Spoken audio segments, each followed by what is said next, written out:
우리 교단의 목회자를 배출하는 총신대학교에 박용규 교수님이라고 교회 역사를 가르치는 분이 계셨습니다.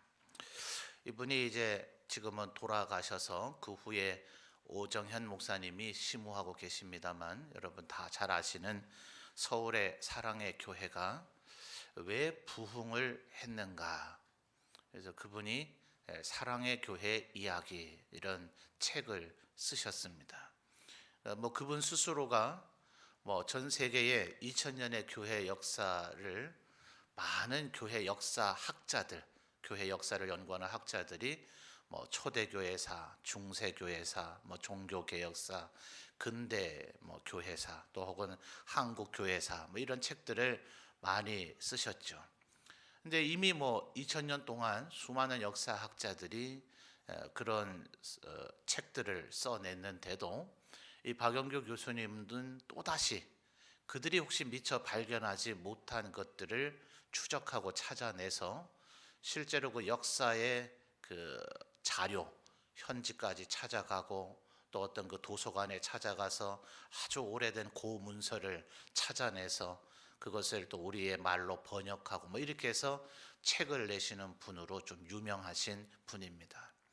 그분이 분석하고 나름대로 진단한 사랑의 교회가 이런 이유 때문에 부흥했다 하는 것은 나름 저와 같은 목회자들에게 꽤나 그렇구나 하는 수긍을 가져오고, 그것을 보면서 교회를 이렇게 섬기면 교회가 부흥하겠구나 하는 것을 알게 해주는 좋은 지침이 되기도 했습니다. 이미 제가 설교하는 가운데 우리 성도님들께 수없이 많이 얘기해서, 여러분 제 부임 첫 해였었나요? 우리 권찰님들 모시고 그곳을 한번 방문하기도 했었는데, 대다수의 성도님들은 아마 가보진 않으셨지만 꼭 가본 것 같은 느낌이 혹시 드실런지도 모르겠습니다. 과거에 제가 부교육자로 사역을 했던 태화교회가 울산에 있는 교회죠. 굉장히 제가 그곳에서 부교육자로 사역을 하는 동안에도 제 눈에 보여질 정도로 교회가 하루가 다르게 성도들의 숫자가 얼마나 계속 증가를 하는지, 이 성도의 수의 증가에 따른 교회 어떤 시스템을 구축하고 모든 성도들이 잘 신앙생활을 할 수 있도록 돕는 그 섬김의 행정이 뒤따라가기가 어려울 정도였어요. 그런 급격한 부흥하는 교회 목회 현장은 제 평생 처음이었습니다. 그래서 그 박영규 교수님을 제가 개인적으로도 많이 좋아했었기 때문에 도대체 이 교회는 왜 부흥하는가 저도 흉내내보고 싶더라고요. 어떻게 해서 이 교회가 이렇게 부흥하고 있는가 나름 그 교회를 진단해보고, 왜냐하면 제가 그 센터 중앙에 담임 목사님을 모시고 있었으니까 말이죠.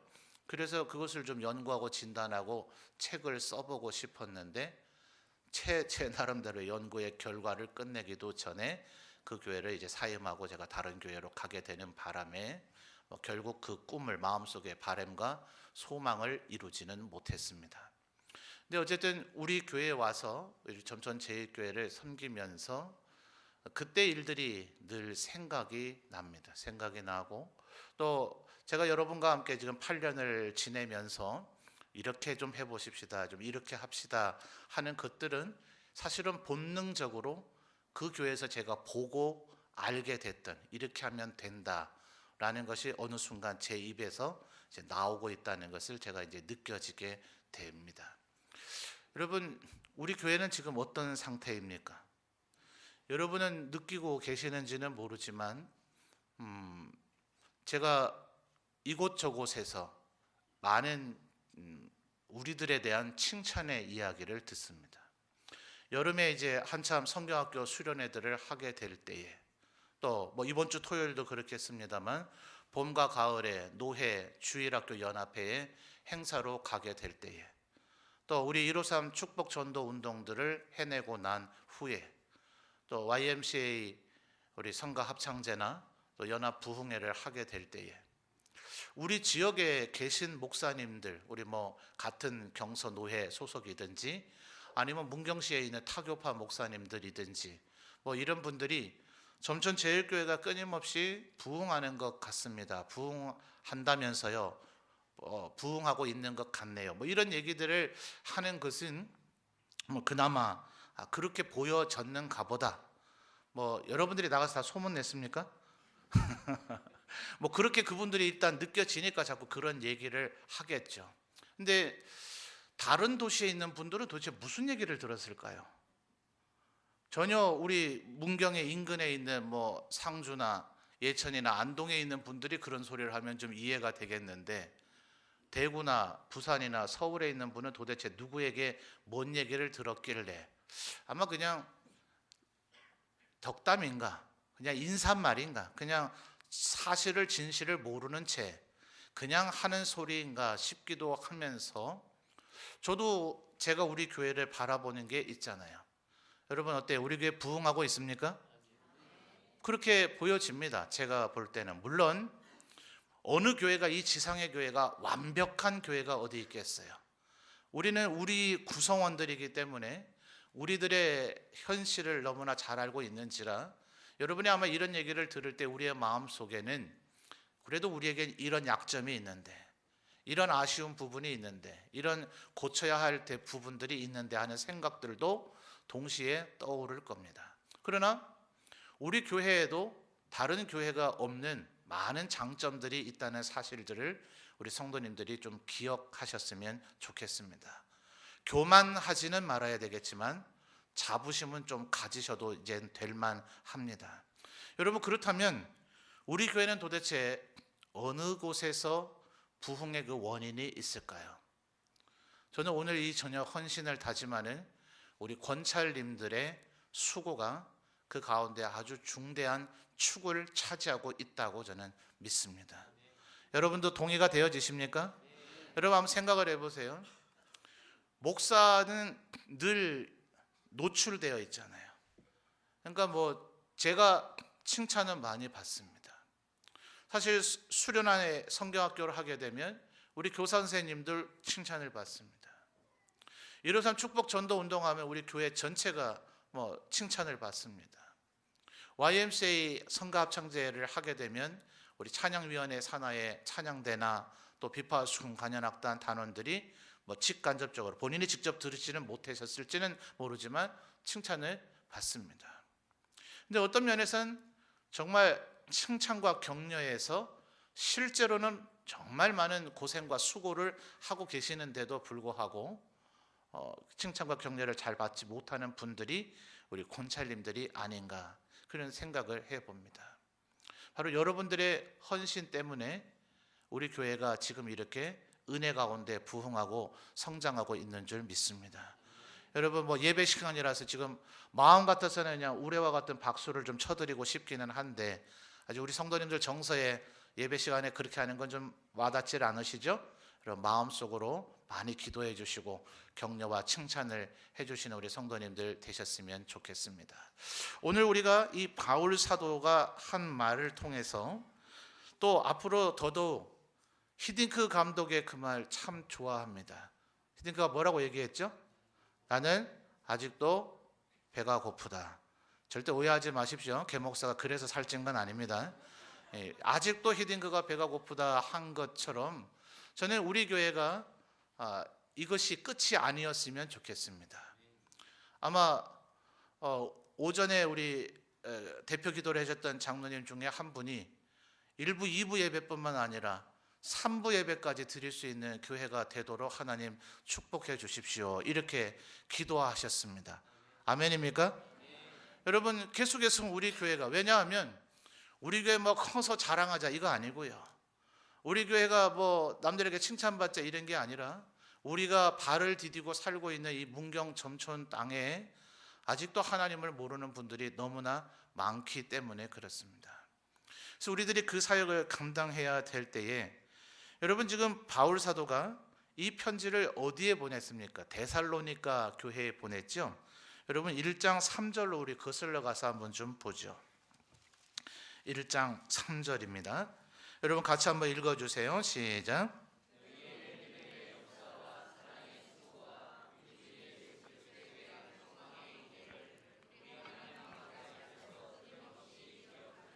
아멘. 저는 이 데살로니가 전서 1장 3절의 말씀을 읽을 때마다 마음속에 이렇게 약간의 흥분이 되어집니다. 이런 모범적인 교회가 있을 수 있을까? 여러분, 이 1장 3절에서 우리가 아주 중요한 단어 세 가지를 찾을 수 있죠. 뭡니까? 눈치 있는 분들은 벌써 감 잡으셨어요. 뭐예요? 믿음, 순서대로는 사랑, 소망, 이렇게 나타나죠. 자, 같이 정리해 볼까요? 너희가 첫째 뭐예요? 믿음의 역사, 그 다음에요 사랑의 수고, 우리 주 예수 그리스도에 대한 그 다음 뭐죠? 소망의 인내. 고린도전서 13장 13절에서 우리가 잘 알고 있는 대로 믿음, 소망, 사랑, 우리 기독교를 대표하고 있는 이 세 가지 요소가 데살로니가 교회에 고루 나타났더라 하는 겁니다. 그래서 7절과 8절이죠. 1장 7절과 8절을 한 번 더 볼까요? 같이 읽읍시다. 시작. 그러므로 너희가 마게도냐와 아가야에 있는 모든 믿는 자의 본이 되었느니라.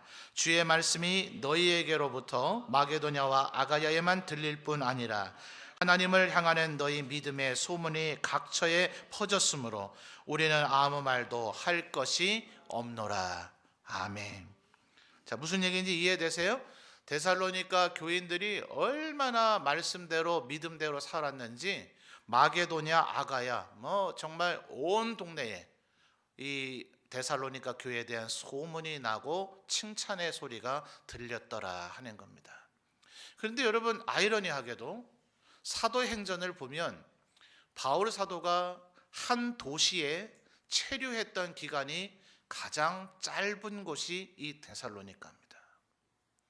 심지어 21일을 머물러 있었겠죠. 중간에 다른 도시를 왔다 갔다 하지는 않았으니까 말이죠. 그런데 21일 전체를 말씀을 가르친 것이 아니라 세 안식일에, 21일 기간 중에 세 번의 안식일에만 이들에게 말씀을 전하고 권면할 수밖에 없었습니다. 그런데도 불구하고 이 교회가 이토록 마게도냐와 아가야 전체에 소문이 날 정도의 칭찬받는 교회가 되었다 하는 거죠. 그러면 그 원인이 도대체 뭔가? 저는 그 원인이 바로 오늘 우리가 읽은 2장 7절에서부터 12절 사이에 두드러지게 나타나고 있다고 생각을 합니다. 바울 사도는 자기 자신을 자랑하는 것을 그걸 아주 싫어했습니다. 그건 어리석은 행동이라고 생각했습니다. 자랑할 만한 것이 혹시라도 있거든 내가 좀 미련하다, 연약하다, 약하다 이런 걸 자랑해야 되지 뭘 하나님 앞에서 성도들 앞에서 자랑하면 안 된다라고 얘기를 했습니다. 오히려 연약함이 우리에게 제일의 자랑이어야 된다. 오직 그리스도만 자랑해야 된다라고 이야기를 했습니다. 그런데 7절에서 12절까지를 보면 일견 잘못 이해를 하면 바울 사도는 좀 이랬다 저랬다 하는 분인가? 말로는 자랑하면 안 된다라고 얘기하고서는 실제로는 엄청 자기 자랑을 해대고 있구만, 이렇게 보여질 수도 있단 말이에요. 자, 왜냐하면 8절 말씀을 한번 보시죠. 우리가 이같이 너희를 사모하여 하나님의 복음뿐 아니라 우리의 뭐까지도요? 목숨까지도 너희에게 주기를 기뻐했다. 여러분, 누구를 이렇게 사랑해 보신 적 있습니까? 내 목숨까지도 내가 주기를 내가 기뻐할 정도로 너를 사랑한다. 아마 오늘날 남녀간에 우리 젊은 우리 형제자매들이 사랑을 한다 하더라도, 혹시 자매들이 이런 얘기를 듣고 싶다 하더라도 수민 형제 이런 얘기 하겠어요? 안 하겠다는데요. 너무 그렇게 또 긍정을 할 필요는 없는데, 나의 목숨까지도 줄 정도로 사랑을 한다. 글쎄요, 이거 참 그렇게 하기가 쉽지 않은 일인 것 같아요. 근데 지금 바울 사도가 뭐라 그래요? 나는 데살로니가 교인들 너희를 위해서 내 목숨까지도 주기를 기뻐했노라. 그죠? 또 이어지는 말씀을 9절 말씀을 보십시오. 형제들아, 우리의 수고와 애쓴 것을 너희가 기억하리니. 우리가 수고하고 애썼던 것 너희들 기억하고 있지? 라고 얘기하면서 너희 아무에게도 폐를 끼치지 아니하려고, 그 다음 뭐라고요?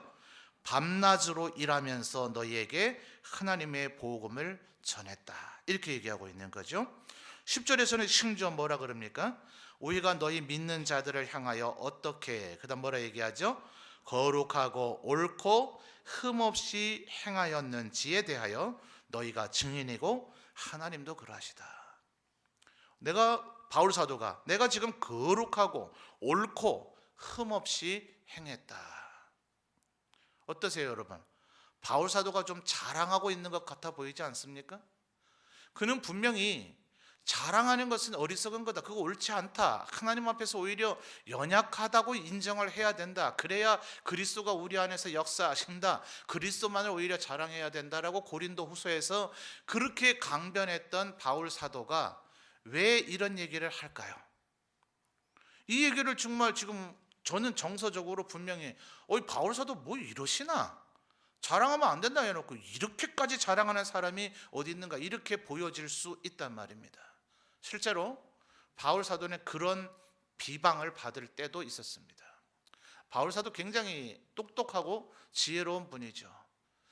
이런 말을 이렇게 표현을 한다면 그렇게 비방받을 수 있다는 가능성이 있다는 걸 모르셨을까요? 아니요, 바울 사도는 그거 충분히 알았을 겁니다. 그런데 왜 이런 이야기를 할까요? 바울 사도는 본인이 3번의 안식일에만 이 데살로니가 교회에 복음을 전하고 난 후, 우리 지금 성경에는 우리가 읽은 단락 부분에서는 이 데살로니가의 교회 지도자들의 이름이 그렇게 선명하게 드러나 있지는 않습니다. 그러나 다른 부분과 사도행전을 보면 이 데살로니가에 바울은 떠났으나 그 자리에 남아있던 이 데살로니가를 섬기는 지도자들이 어떻게 했는지를 우리가 짐작할 수 있습니다. 말하자면 오늘 우리 교회의 권찰들과 같은 분들이죠. 그들은 이름이 알려져 있지 잘 않아요. 이름이 사도행전과 데살로니가 전후서에 몇몇 이름이 나타나고 있기는 하지만 다시 한번 말씀드리지만 성경이 말하고 있는 이 데살로니가 교회는 오늘 우리가 예배드리고 있는 이 점천제일교회와 같은 한 건물 안에 있는 교회가 아닙니다. 사도행전에 나타난 교회들과 모든 신약성경에 나타나 있는 교회가 오늘 우리의 구역 조직과 같은 그것이 하나의 교회예요. 흥덕 1교회, 흥덕 2교회, 신흥교회, 강동교회, 그 다음에 모전 1교회, 공평교회, 이 교회의 구역장님들과 권찰님들이 마치 바울 사도처럼 목회자인 것처럼 그 구역을 돌아보고 섬겼을 때 데살로니가의 도시 안에 있는 모든 하나님의 백성들로 이루어져 있는 데살로니가 교회가 마게도냐와 아가야에 칭찬받는 이들이 되었다는 거예요. 그러니까 바울 사도는 지금 정확히 알고 있는 거죠. 너희들이 이렇게 했겠구나, 이런 본을 따라서 했겠구나, 내가 이렇게 했던 것이었다. 말하자면 제가 박용규 교수님이 그러했던 것처럼, 제가 섬겼던 태화교회에서 시도했던 것처럼, 또 혹은 우리 교회를 좀 섬기면서 마음속에 계속해서 되뇌어 보는 것처럼, 바울 사도는 데살로니가 교회가 이렇게 칭찬받을 수 있었던 것은 데살로니가 교회에 숨어있는 지도자들이 나의 이 본을 따라서 너희들이 이러한 원칙대로 움직였기 때문에 교회가 부흥하고 칭찬받을 수 있었던 것이다. 그러므로 이 지침을 이제는 그동안의 데살로니가 교인들이 알고 모르고 그냥 감각적으로 이 일을 행했을지라도 이제는 선명하게 그 기준점을 잡아줘서 오늘 이후로는 이 원칙을 따라 행하면 더욱더 너희 데살로니가 교회는 부흥하게 될 것이다. 아니, 오늘 우리 점천제일교회는 더욱 부흥하게 될 것이라는 지침을 알려주기 위해서 바울 사도 자신이 자랑을 일삼는 사람이라는 모욕적인 평가를 받을 위험이 있는데도 불구하고 본인이 어떤 일을 했는지를 냉정하게 이야기를 한 것입니다. 여기까지 이해되세요? 자랑한다는 운명을 쓸 수 있는데도 불구하고 내가 실제로 바울 사도가 지금 조금도 허풍 떨고 있지 않은 거예요. 실제로 이렇게 한 겁니다. 이런 일을 했지만 이런 일을 했다고 바울 사도는 얘기하고 싶지 않지만 이거를 알려줌의 유익이 훨씬 더 크기 때문에 바울 사도는 실제로 보니까 자랑질을 일삼는 사람이네.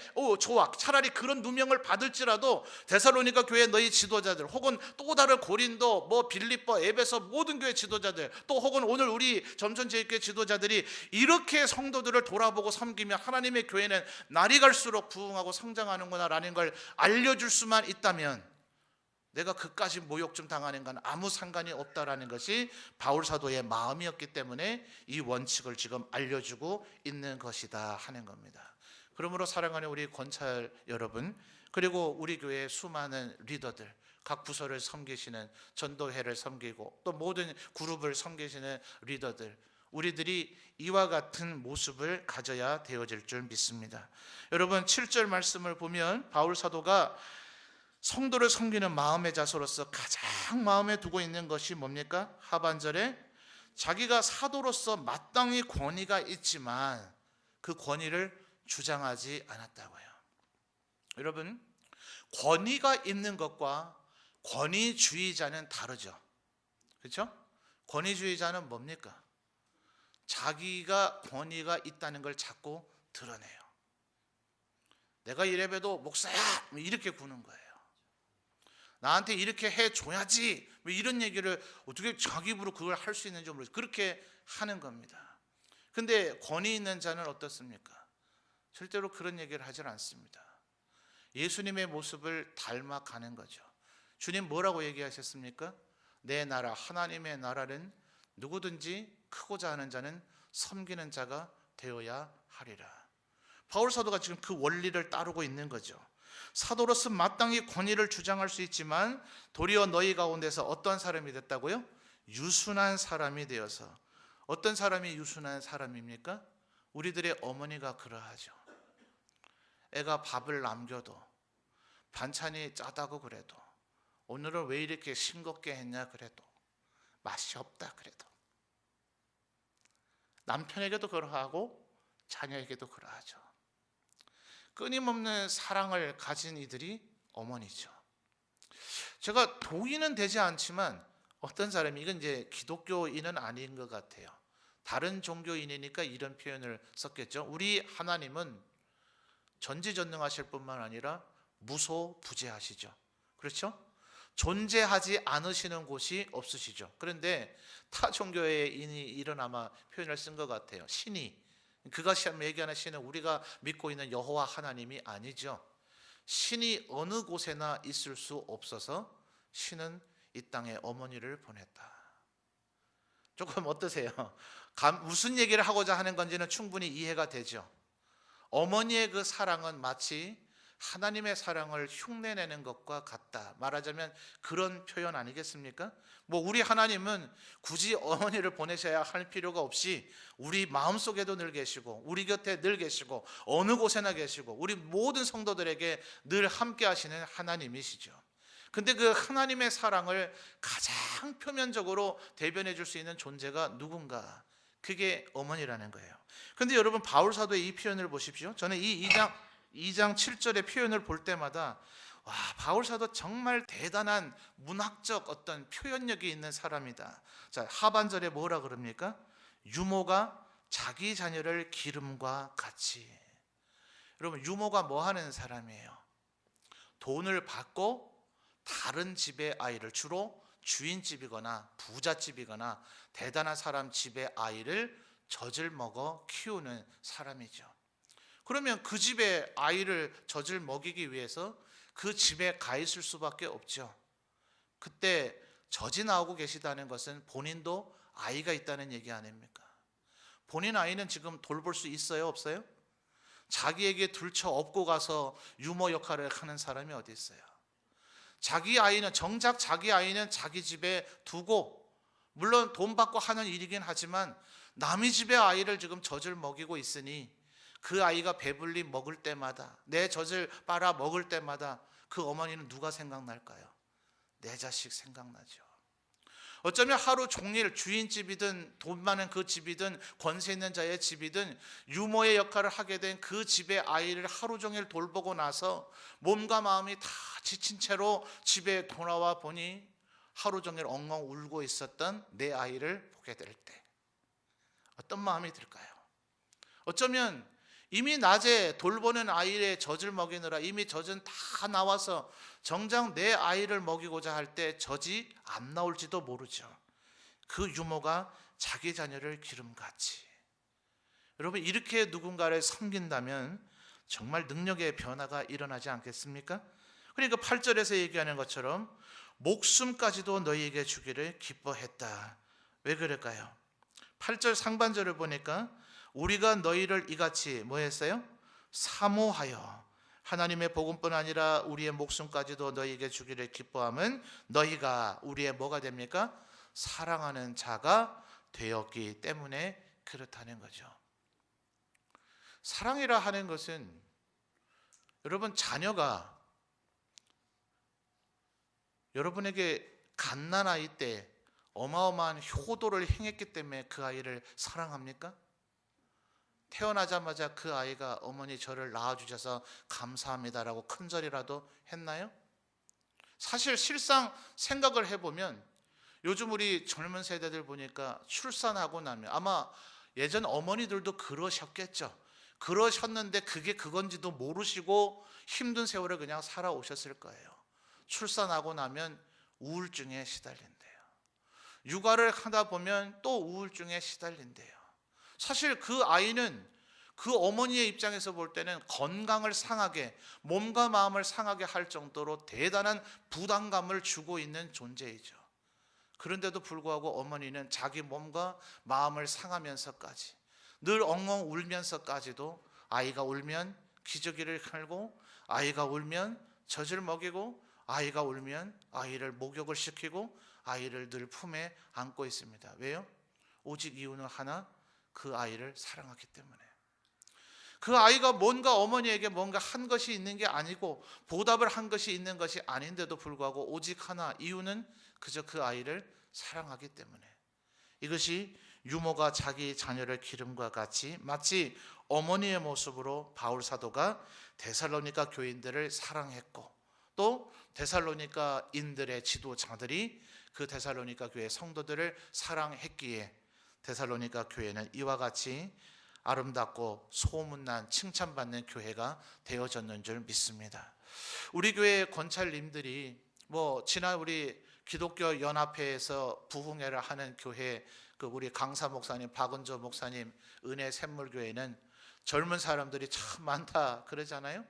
근데 우리 교회 성도님들의 분포를 볼 때 정말 우리 권찰님들이 많은 시간과 정성과 노력을 기울여서 돌보고 섬겨야 될 우리 어르신들도 많이 계시고, 아직 믿음이 연약한 분들도 많이 계시고, 건강이 좋지 않은 분들도 참 많이 계시죠. 이분들이 왜 그토록 그 구역원들, 우리 성도들을 섬길 수 있었을까요? 여러분, 만약 우리 교회가 정말 예배가 은혜로운 교회이고 주일학교가 다 잘 되어지고 전도도 열심히 하고 찬양도 정말 은혜롭게 하는 교회라 할지라도 우리 권찰님들이 구역원들의 눈물을 닦아주고 이들의 사랑으로 보살피고 늘 돌보고, 때로 보니까 우리 권찰님들 지치시고 힘들어할 때도 있어요. 제가 직접 보거나 듣게 되어지기도 하고 우리 교육자들에게 보고 듣게 되어지기도 하는데, 구역원들 가운데 너무나 본인도 힘이 드니 권찰님에게 또 그렇게 힘들게 하겠죠. 그러면 권찰님들 힘들고 지쳐하는 그런 얘기들을 들려올 때도 있습니다. 그러나 우리 권찰님들 늘 끊임없이 우리 구역 식구들을 정말 어머니의 사랑으로 섬겨왔기 때문에 오늘까지 우리 점천제일교회가 은혜 가운데 있는 줄 믿습니다. 여러분, 그 사랑을 더욱더 힘써 행하시는 여러분 되시기를 바라요. 그러려면 주님의 사랑을 더 받으셔야 되죠. 여러분, 주님 앞으로 날마다 나오셔서 예수님의 사랑을 끊임없이 공급받으시는 우리 권찰님들 되시기를 주님의 이름으로 축원합니다. 여러분, 그런 모습만 있는 것은 아니겠죠. 특별히 10절의 이 바울 사도의 이 모습은 내가 거룩하고 옳고 흠없이 행했다 하는 이유는 이번에는 약간 다른 각도입니다.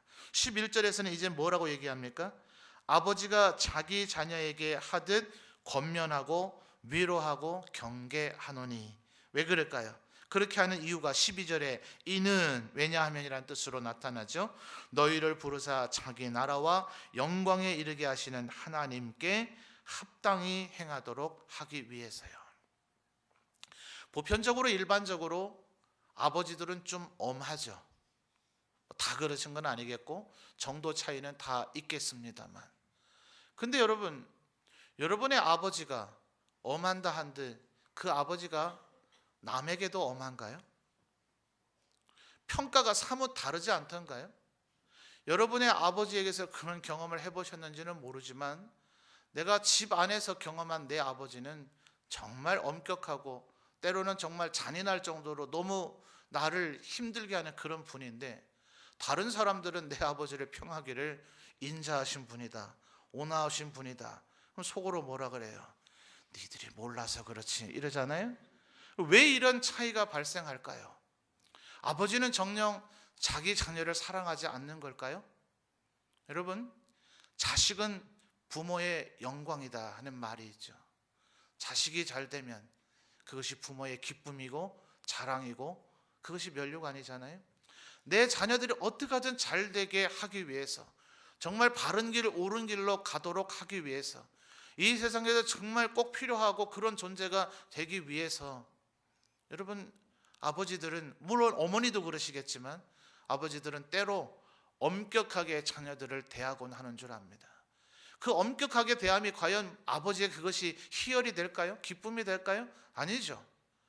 때로는 이 아이에게 이것이 도움이 될 거라고 여겨져서 정말 잔혹하리만큼 잔인하리만큼 엄격하게 그 아이를 대하지만 나중에 홀로 그 아이가 슬퍼했던, 힘들었던 그 모습 때문에 울곤 하는 것이 아버지이지 않습니까? 아버지는 가족들이 보는 앞에서 울 자유가 없다.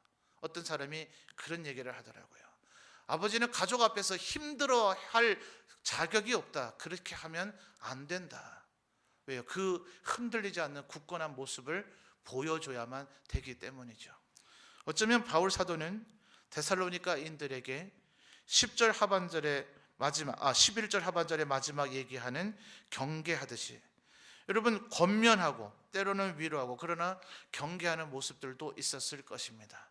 근데 이것이 결국은 데살로니가인들을 하나님 앞에 본인이 그렇게 했던 것처럼 거룩하고 옳고 흠없이 세우기 위하여, 그러나 동시에 바울 사도는 이것을 스스로 본을 보여주는 모습을 가졌을 것입니다.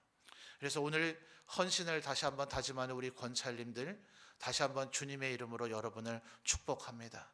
때로는 아마 교회에 많은 사람들이 다 위로받고 칭찬받고 격려받을 때 정말 어쩌면 정작 제일 보이지 않는 곳에서 정말 꾸준히 힘든 일, 너무나 많은 일들을 수고하고 있는데도 불구하고 칭찬과 격려가 그저 1년에 한 번 야유회 다녀오시도록 배려해 드리는 것 외에는 잘 되어지지 않고 있는지 모릅니다. 그러나 하나님은 분명히 알고 계시는 줄 믿습니다.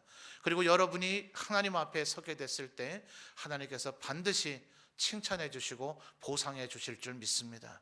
여러분 때문에 우리 점천제일교회가 부흥하고 있다는 그 사실을 꼭 기억해 주십시오.